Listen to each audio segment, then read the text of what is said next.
Kita semua pernah di posisi itu, menatap layar laptop, sementara daftar tugas seolah mengejek dari seberang sana.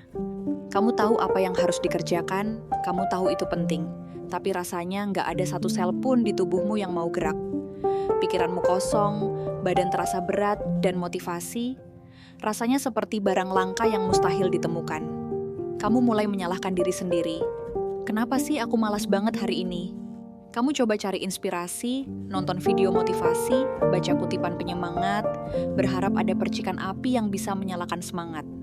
Tapi yang ada, kamu malah makin tenggelam dalam lubang prokrastinasi, dan rasa bersalah pun makin menjadi-jadi. Kalau kamu sering merasa seperti ini, tenang, kamu nggak sendirian. Ini perjuangan kita semua. Perasaan malas, nggak bersemangat, dan kehabisan bensin itu bagian dari pengalaman jadi manusia. Masalahnya bukan di kamu. Kamu bukan pemalas atau orang gagal. Masalahnya ada di pendekatan yang kita pakai selama ini. Kita terlalu sering diajari untuk bergantung pada sesuatu yang sifatnya gampang berubah dan nggak bisa diandalkan, motivasi. Gimana kalau aku bilang, solusinya bukanlah nyari-nyari motivasi, tapi justru mengakuinya, menerimanya, lalu membangun sebuah sistem untuk mengalahkannya? Gimana kalau aku bilang para profesional, seniman, dan atlet paling produktif di dunia itu nggak nunggu motivasi datang untuk bekerja? Mereka mengandalkan sesuatu yang jauh lebih kuat dan stabil. Mereka mengandalkan sistem. Di video ini, kita nggak akan bahas cara menemukan motivasi. Kita akan lakukan sesuatu yang jauh lebih baik. Kita akan membangun sebuah mesin produktivitas pribadi. Sebuah sistem disiplin yang dirancang untuk tetap jalan. Bahkan di hari-hari termalas sekalipun, sistem yang akan mengubah momen paling nggak produktifmu menjadi jam-jam paling berharga. Jadi kalau kamu siap untuk berhenti bergantung pada perasaan dan mulai membangun kerangka kerja untuk sukses yang konsisten, tonton terus video ini. Mitos motivasi dan pergeseran paradigma. Selama ini, kita terus-terusan dijejali narasi bahwa motivasi adalah kunci segalanya. Budaya populer, buku self-help, sampai seminar-seminar mahal, semuanya seolah teriak, temukan passionmu, temukan motivasimu, maka kau tak akan terhentikan. Kita dibuat percaya kalau orang sukses itu adalah mereka yang setiap pagi bangun dengan semangat membara, siap menaklukkan dunia. Tapi, itu cuma mitos. Sebuah kebohongan yang justru bikin kita merasa makin buruk saat kita nggak merasakannya. Coba kita bedah intinya. Apa itu motivasi? Motivasi itu pada dasarnya emosi, sebuah perasaan.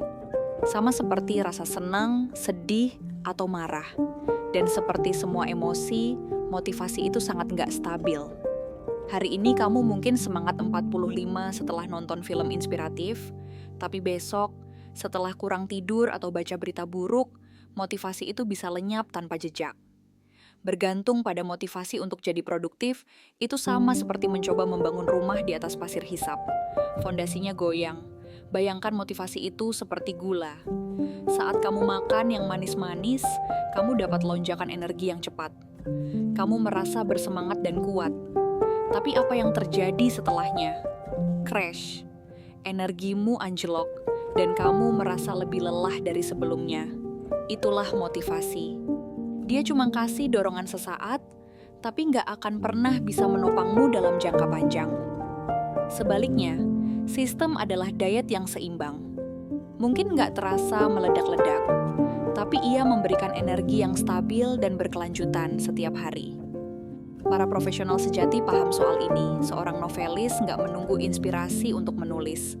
Ia duduk di depan laptopnya setiap hari pada jam yang sama dan mulai mengetik. Biarpun yang keluar cuma kalimat-kalimat jelek. Seorang atlet angkat besi nggak ke gym hanya saat ia merasa ingin berlatih. Ia pergi karena hari itu memang jadwalnya latihan. Mereka nggak tunduk pada perasaan mereka. Perasaan mereka lah yang akhirnya tunduk pada tindakan mereka. Mereka mengerti sebuah prinsip dasar. Tindakan menciptakan motivasi, bukan sebaliknya. Inilah pergeseran cara pandang yang harus kita lakukan. Berhenti bertanya, gimana caranya biar aku mood ngerjain ini? Dan mulailah bertanya, sistem apa yang bisa aku ciptakan biar aku tetap ngerjain ini? Nggak peduli perasaanku lagi gimana. Inilah bedanya seorang amatir dan seorang profesional. Amatir nunggu mood yang pas, profesional berpegang pada jadwal. Di video ini, kita akan belajar jadi profesional dalam hidup kita sendiri. Kita akan bangun sistem itu bata demi bata. Membangun sistem disiplin anti malas. Sekarang kita masuk ke bagian dagingnya, bagian praktisnya. Gimana cara membangun sistem ini? Kita akan bedah jadi beberapa langkah konkret yang bisa langsung kamu terapkan. Ingat, tujuannya bukan perubahan drastis dalam semalam, tapi meletakkan fondasi-fondasi kecil yang kuat dan konsisten. Langkah 1, kalahkan musuh terbesar. Inersia dengan aturan 2 menit. Hambatan terbesar untuk produktif bukanlah tugasnya itu sendiri, tapi tindakan untuk memulainya. Rasa berat untuk bangkit dari sofa, membuka laptop, atau memakai sepatu olahraga. Inilah yang disebut inersia. Cara terbaik melawannya adalah dengan membuat tindakan memulai itu terasa konyol kalau sampai nggak dilakukan. Disinilah aturan 2 menit masuk. Konsep ini dipopulerkan oleh James Clear di bukunya Atomic Habits. Idenya simple. Setiap tugas atau kebiasaan baru harus dimulai dengan versi yang bisa selesai dalam waktu kurang dari 2 menit. Tujuannya bukan untuk menyelesaikan tugasnya, tapi untuk memulai tugasnya. Contoh praktisnya, membaca buku setiap hari. Jadi, membaca 1 halaman buku. Olahraga 30 menit. Jadi, memakai pakaian olahraga. Menulis laporan 5.000 kata. Jadi, buka dokumennya dan tulis 1 kalimat. Membersihkan seluruh rumah. Jadi, memasukkan 1 piring kotor ke tempat cuci piring. Lihat polanya? Aturan 2 menit bukan soal hasil, tapi soal membuat proses memulai jadi segampang mungkin. Psikologinya kuat banget. Pertama, ini menurunkan biaya mental untuk mulai. Otak kita nggak akan protes sama sesuatu yang cuma butuh 2 menit. Kedua, ini membangun momentum. Sekali kamu mulai baca 1 halaman, kemungkinan besar kamu akan lanjut ke halaman kedua.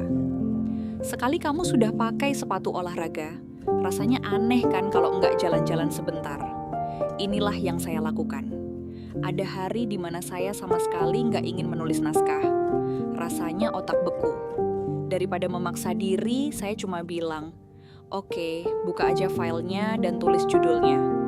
9 dari 10 kali setelah menulis judul, saya akan lanjut menulis kalimat pertama, lalu paragraf pertama, dan tahu-tahu saya sudah masuk ke alur kerja. Aturan 2 menit adalah kunci gerbangmu untuk keluar dari penjara kemalasan. Langkah 2, arsitektur kebiasaan, ciptakan pemicu dan lingkungan. Disiplin yang efektif itu bukan soal punya kemauan sekeras baja setiap saat. Capek. Disiplin yang efektif itu soal merancang sebuah lingkungan, di mana tindakan yang benar jadi tindakan yang paling gampang dilakukan. Ini punya 2 pilar utama, menumpuk kebiasaan, habit stacking, dan merancang lingkungan. Pertama, habit stacking. Ini strategi untuk menyambungkan kebiasaan baru yang ingin kamu bangun dengan kebiasaan lama yang sudah otomatis kamu lakukan. Formulanya simple. Setelah kebiasaan saat ini, saya akan kebiasaan baru. Contohnya, setelah saya menyeduh kopi pagi, saya akan duduk dan merencanakan 3 prioritas hari ini. Setelah saya selesai makan siang, saya akan langsung mencuci piring. Setelah saya melepas sepatu pulang kerja, saya akan langsung ganti baju olahraga. Dengan cara ini, kamu nggak perlu lagi mikirin kapan harus melakukan kebiasaan baru itu. Kebiasaan lamamu jadi pemicu otomatis, seperti menyambungkan gerbong kereta baru di belakang lokomotif yang sudah jalan. Pasti ikut terbawa. Pilar kedua adalah merancang lingkunganmu untuk sukses. Sadar atau tidak, lingkungan fisik dan digitalmu terus-menerus mendorong atau menarikmu. Orang paling disiplin pun akan kewalahan kalau harus terus-terusan perang melawan lingkungannya. Jadi, daripada mengandalkan tekad, ubah medannya. Kurangi hambatan untuk kebiasaan baik. Mau lebih banyak minum air? Taruh botol air besar di meja kerjamu. Mau baca sebelum tidur? Taruh bukunya di atas bantal. Mau olahraga pagi? Siapkan baju olahragamu di samping tempat tidur malam sebelumnya. Tingkatkan hambatan untuk kebiasaan buruk. Terlalu sering buka media sosial? Logout dari semua akun di browser kerja. Atau pakai aplikasi pemblokir situs. Suka ngemil nggak sehat? Ya jangan dibeli dan disimpan di rumah. Susah berhenti nonton? Cabut kabelnya setelah selesai.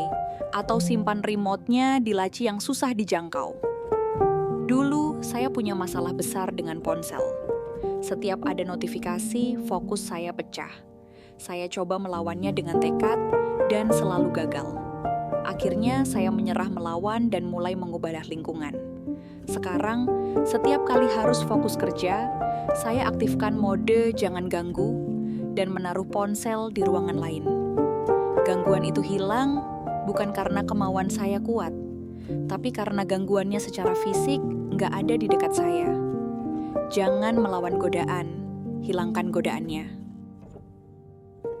Manajemen energi, bukan waktu.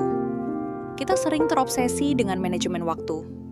Membagi hari jadi blok-blok 30 menit, mencoba memeras setiap detik. Tapi kita lupa sesuatu yang jauh lebih penting. Manajemen energi. Kamu bisa punya waktu 8 jam, tapi kalau energimu nol, waktu itu jadi nggak ada gunanya. Ada konsep psikologi namanya ego depletion. Bayangkan tekad atau willpower kamu itu seperti otot. Setiap kali kamu pakai untuk menahan godaan, membuat keputusan, memaksa diri fokus, otot itu lelah. Kalau dipaksa terus tanpa istirahat, akhirnya otot itu akan jebol. Inilah kenapa setelah seharian penuh kerja dan membuat banyak keputusan, malamnya kita jadi lebih gampang makan sembarangan atau nonton series berjam-jam. Stok tekad kita sudah habis. Mitos hustle culture. Yang menyuruh kita kerja non-stop itu adalah resep pasti menuju burnout. Produktivitas jangka panjang itu bukan lari maraton, tapi serangkaian lari sprint dengan istirahat yang terencana. Salah satu teknik paling populer untuk ini adalah teknik Pomodoro. Fokus kerja 25 menit, lalu istirahat total 5 menit. Setelah 4 putaran, ambil istirahat yang lebih panjang, 15-30 menit. Selama istirahat 5 menit itu, kamu harus benar-benar istirahat. Jangan cek email atau medsos. Berdiri, regangkan badan, lihat keluar jendela. Ini bikin otot tekadmu pulih sejenak. Sekarang, mari kita bahas ide yang sedikit aneh tapi sangat ampuh. Jadwalkan kemalasanmu. Ya, kamu nggak salah dengar. Daripada melawan keinginan untuk malas-malasan, berikan ruang untuk itu. Tentukan di jadwalmu, misalnya, dari jam 8 sampai 9 malam, aku bebas melakukan apapun tanpa rasa bersalah. Mau nonton series, scroll TikTok, terserah. Kenapa ini efektif? Karena otakmu tahu bahwa ada hadiah atau waktu luang yang menantinya. Ini membuatmu lebih gampang untuk fokus selama blok kerja, karena kamu nggak merasa dirampas dari kesenangan. Rasa bersalah karena menunda-nunda itu seringkali lebih melelahkan daripada pekerjaannya sendiri.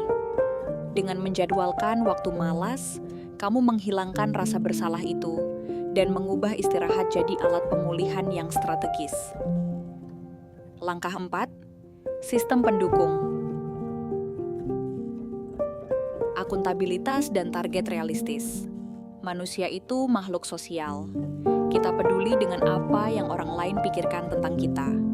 Dan kita bisa pakai sifat ini untuk keuntungan kita. Inilah gunanya sistem akuntabilitas. Ini bisa berupa mitra akuntabilitas atau alat akuntabilitas.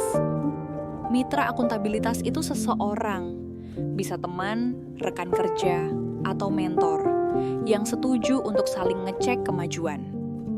Woi, gimana progres laporan lo? Gue udah kelar bagian gue nih. Atau, besok jangan lupa lari pagi ya, ntar gue kabarin kalau udah bangun. Pesan singkat seperti itu bisa jadi dorongan eksternal yang luar biasa kuat di hari-hari saat motivasi internal lagi nol. Kewajiban untuk lapor ke orang lain seringkali jadi insentif yang lebih kuat daripada janji ke diri sendiri. Kalau kamu lebih suka pendekatan personal, gunakan alat akuntabilitas. Bisa pakai jurnal kemajuan, di mana kamu catat apa yang sudah kamu selesaikan setiap hari. Atau bisa juga pakai aplikasi seperti Trello atau Todoist, di mana kamu bisa lihat tugas-tugas pindah dari kolom kerjaan ke selesai. Sensasi mencentang sebuah tugas itu memberikan suntikan dopamin kecil yang memuaskan dan jadi bukti visual bahwa kamu ada kemajuan. Tapi, sistem akuntabilitas ini hanya akan jalan kalau dipasangkan dengan target yang realistis. Salah satu penyebab utama kita malas dan menunda-nunda adalah karena tujuan kita terlalu besar dan abstrak. Tujuan seperti menjadi sukses atau menjadi bugar itu melumpuhkan karena otak kita nggak tahu harus mulai dari mana. Kamu harus memecahnya menjadi target-target kecil, spesifik, dan terukur. Bukan menulis buku, tapi menulis 250 kata setiap hari. Bukan belajar coding, tapi menyelesaikan satu modul tutorial setiap Selasa dan Kamis. Bukan menjadi bugar, tapi berjalan kaki 20 menit 3 kali seminggu. Target yang kecil dan jelas menghilangkan kebingungan, dan membuat langkah selanjutnya selalu terlihat jelas. Saat kamu tahu persis apa yang harus dilakukan, jadi lebih gampang untuk melakukannya. Langkah 5, penguatan positif, mesin hadiah internal. Otak kita pada dasarnya adalah mesin pencari hadiah. Ia akan cenderung mengulangi perilaku yang diikuti oleh sesuatu yang menyenangkan. Kita bisa meretas prinsip ini untuk membangun disiplin. Setiap kali kamu berhasil mengikuti sistemmu, terutama di hari yang sulit, beri dirimu hadiah kecil. Kunci dari sistem hadiah yang efektif adalah kecepatan dan keseimbangan. Hadiah harus diberikan segera setelah tugasnya selesai, jangan ditunda-tunda. Dan hadiahnya harus sepadan dengan usahanya. Contoh sistem hadiah. Setelah selesai satu sesi kerja fokus 25 menit, 1 Pomodoro, izinkan dirimu dengar satu lagu favorit. Setelah berhasil menulis 500 kata, nikmati secangkir kopi enak. Setelah berhasil nggak buka media sosial sepanjang pagi, luangkan 10 menit nonton video lucu di YouTube pas istirahat makan siang. Setelah kelar semua tugas penting di hari Jumat, rayakan dengan pesan makanan enak atau nonton film. Dengan melakukan ini secara konsisten, kamu sedang melatih otakmu untuk mengasosiasikan tugas-tugas sulit dengan pengalaman positif. Perlahan tapi pasti, perlawanan mentalmu terhadap tugas-tugas itu akan berkurang. Kamu nggak lagi melihatnya sebagai hukuman, tapi sebagai jalan menuju sesuatu yang menyenangkan. Ini mengubah dinamika dari aku harus ngerjain ini menjadi aku mau ngerjain ini karena setelahnya aku dapat. Langkah 6. Mindset jangka panjang. Menerima kegagalan dan membangun identitas. Langkah terakhir, dan mungkin yang paling fundamental, adalah soal mindset. Sistem terbaik di dunia pun nggak akan sempurna. Akan ada hari di mana kamu gagal. Kamu akan melewatkan jadwal olahraga. Kamu akan tergoda menunda-nunda. Kamu akan melanggar aturanmu sendiri. Dan itu normal. Masalah terbesarnya bukan kegagalannya, tapi apa yang kita lakukan setelahnya. Banyak dari kita terjebak dalam mindset semua atau tidak sama sekali. Kita mikir, hari ini udah gagal diet karena makan sepotong kue. Ya udahlah, makan aja sekalian semuanya. Atau, udah telanjur nggak olahraga pagi ini. Ya udah, minggu ini nggak usah olahraga sekalian. Ini sabotase diri. Mindset yang benar adalah jangan pernah absen 2 kali berturut-turut. Ini aturan emasnya. Absen sekali itu kecelakaan. Absen 2 kali berturut-turut adalah awal dari kebiasaan buruk yang baru. Jadi, kalau kamu kelewat sesi menulis hari ini, pastikan besok kamu melakukannya, apapun yang terjadi. Kalau kamu makan junk food untuk makan siang, pastikan makan malammu sehat. Kunci konsistensi jangka panjang adalah menerima ketidaksempurnaan dan fokus untuk segera kembali ke jalur.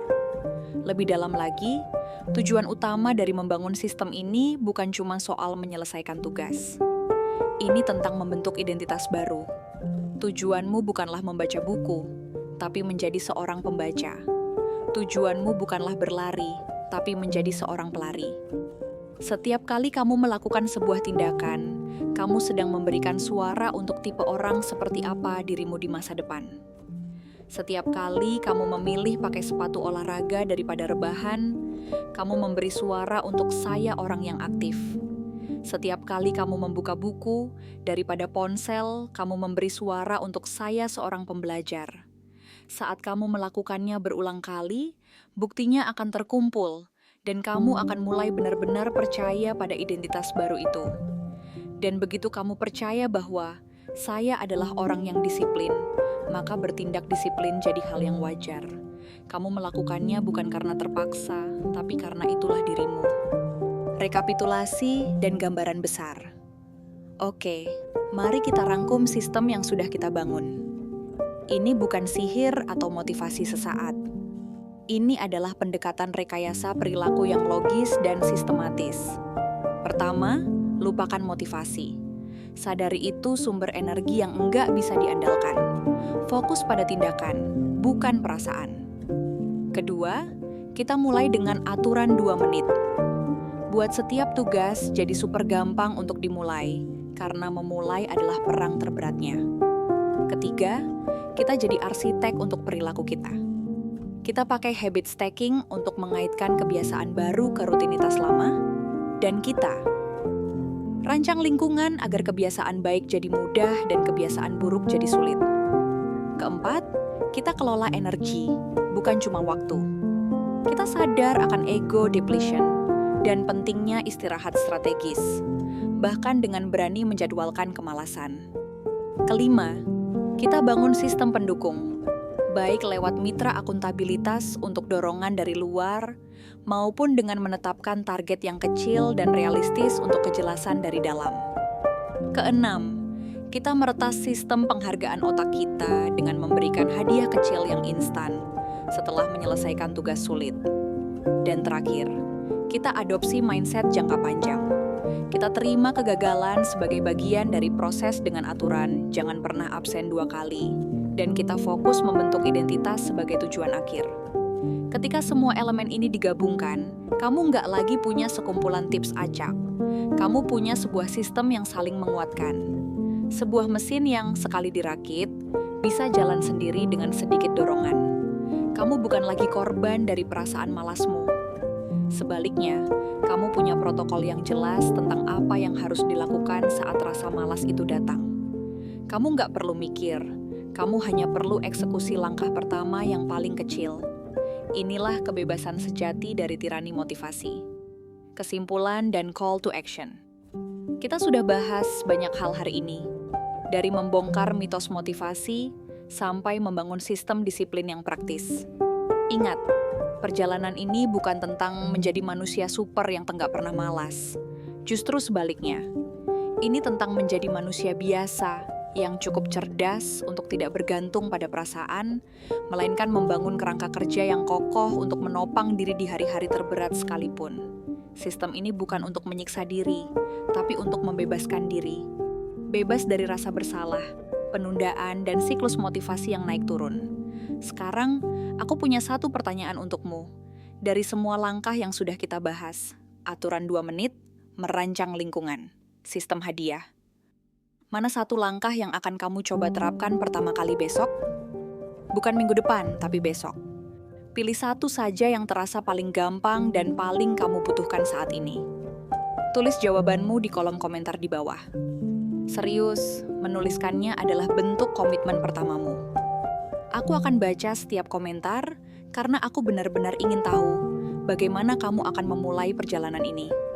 Dan kalau video ini bermanfaat buatmu, aku akan sangat berterima kasih kalau kamu bisa menekan tombol suka.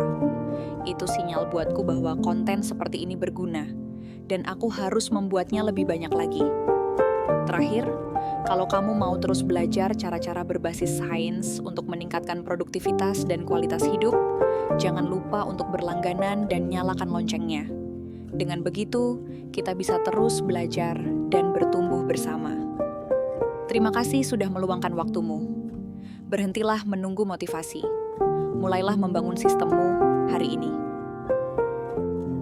Bersama Kinanti di Inner Self Channel. Wassalamualaikum warahmatullahi wabarakatuh. Salam tetap semangat.